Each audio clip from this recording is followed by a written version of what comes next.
Today we're going to talk about Britain's role in an increasingly technological world. It's undeniable that technology is playing an increasing part in all aspects of our lives, both from an individual's point of view and as a nation. And that covers all of the usual areas economically, but also areas such as our strategic place and role in the world. So what I'd like to do is spend a little time really examining what we have as assets in the UK and how we can utilise them, and really how we ought to start to think slightly differently to address this world when it comes to attitude and ideas that we have towards what matters, how we balance these things, what we defend, and where we put our efforts.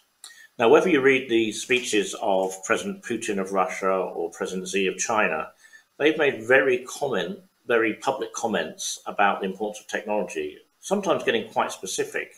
The idea that AI will be the defining technology of the next 50 years, both from a point of view of an economic situation, but also in terms of world influence and power. A lot of money is being put into these different areas.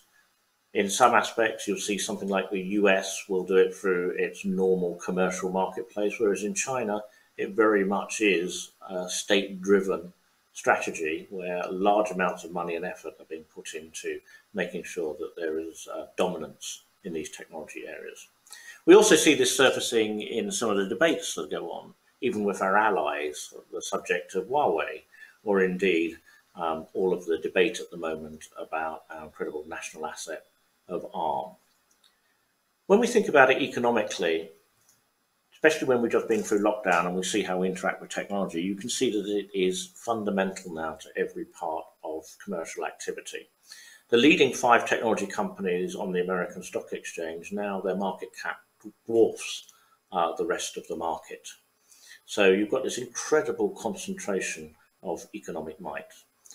And we can look through other areas. Culturally, our children now, all of the content that they actually consume, the content that they're framing their lives around, more often than not, is actually coming from the other side of the world with different cultural norms and values than perhaps we would always like to see.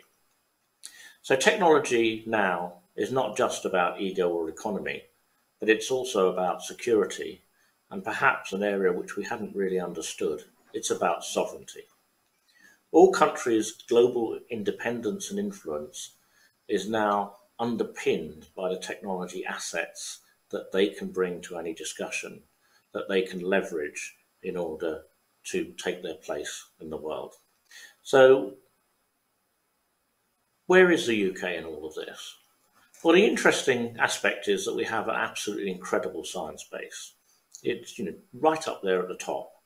And we can go back through our historical achievements, but they're still coming today. And we've seen that, for example, in the vaccine race that we've just been through. So the big question is really, if we've got that amazing asset, and remember, in this debate, that's like being a country that has vast reserves of oil under the ground. How do we actually make sure that we're turning that thing, which is the difficult thing?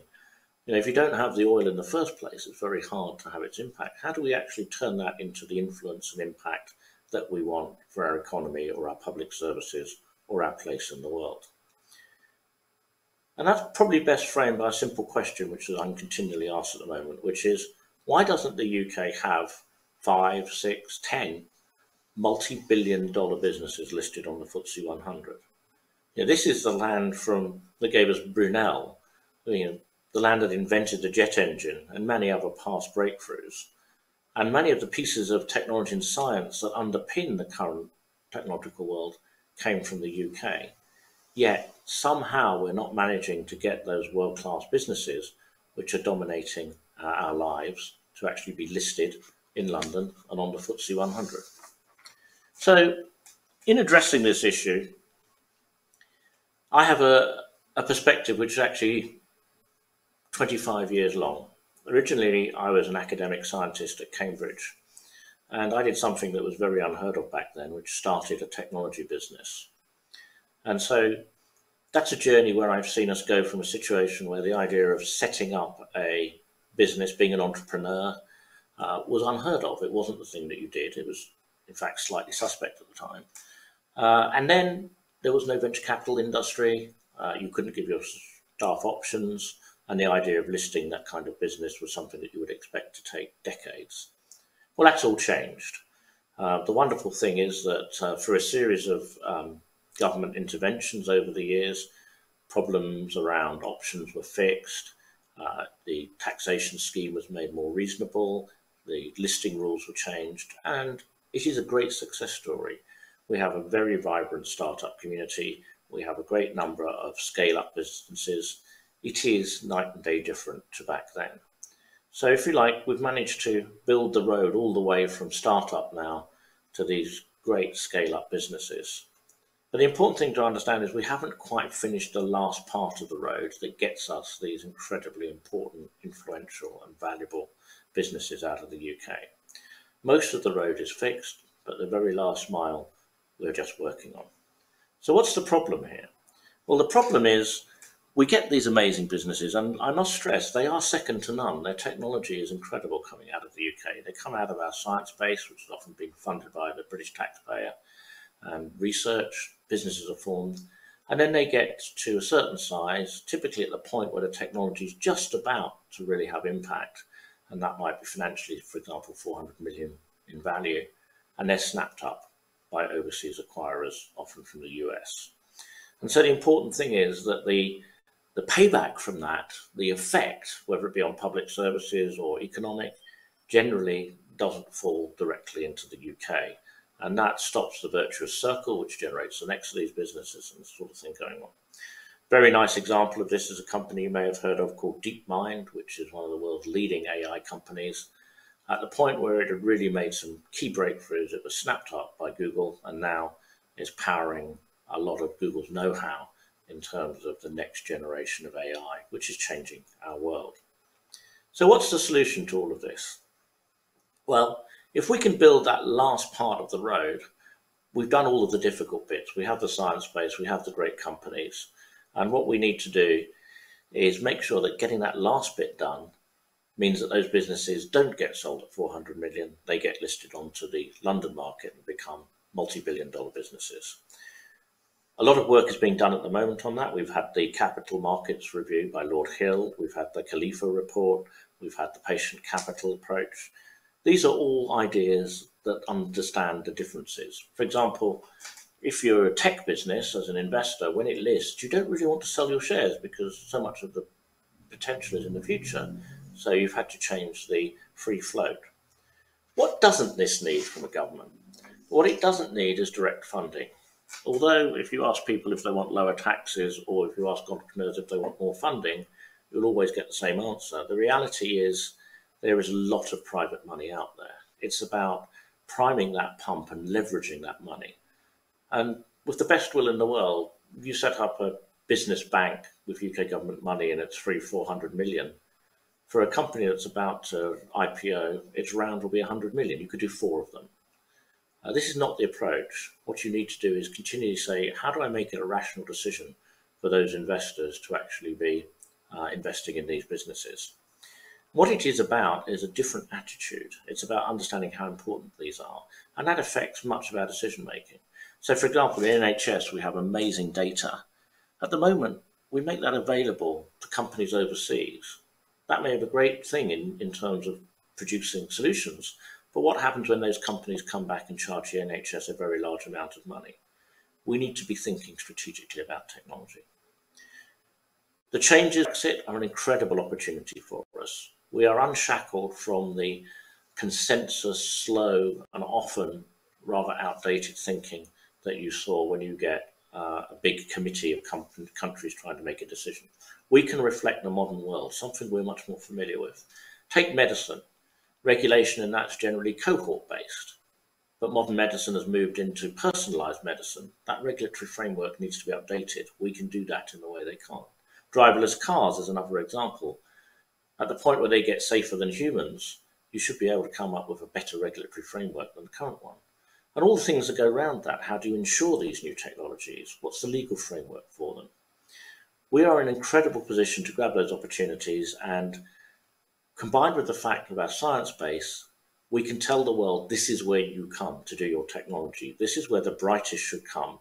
this is where we have the modern regulatory framework.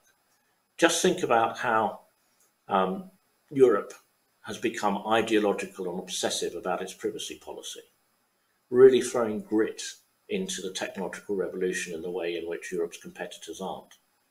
We can create a non-ideological, practical privacy policy which allows the proper use of data whilst protecting the individual. That is our opportunity. Why does all of this matter? Well, the first thing to understand is we can do this. Many years ago, someone once said to me, well, Mike, this is all very well and good, but if we do this, it will be just like the world film industry. It will never be Hollywood. So I say two things to that. The first one is it doesn't need to be Hollywood. If you want a place at the table when the negotiations are going on and people are flexing their technology assets, you only need a few key ones. We have some of those. Secondly, we don't have to be as successful as a Hollywood. We're already being incredibly successful. We make blockbusters in this country. You look at ARM, you're sitting there, you don't realize it, you probably have 8 or 9 ARM processors on you at the moment. It's the most important processor technology in the world, and it came out of Britain. Autonomy was the leading AI company in terms of application, came out of the UK. Darktrace, AI cybersecurity, perhaps some of the most advanced cybersecurity, and that is in a completely strategic area. Not only came out of the UK, but made it to list in the UK, and founded in 2013 and is now a £5 billion business.